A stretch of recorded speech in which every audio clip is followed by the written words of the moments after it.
పడినటువంటి మూర్తి. అటువంటి మహానుభావుడు ఏ చేతితో దశావతారాలలో ఉద్ధరించాడో ఆ స్వామి దర్శనమే దశావతార దర్శనము.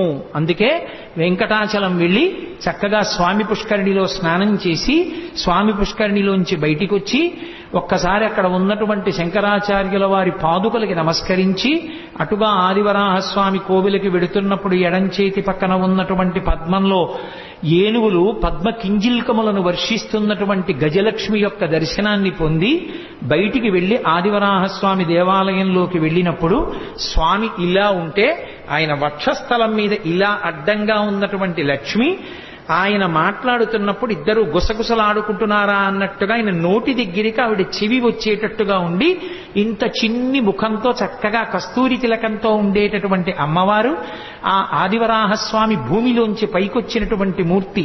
ఆ ఆదివరాహస్వామి దర్శనం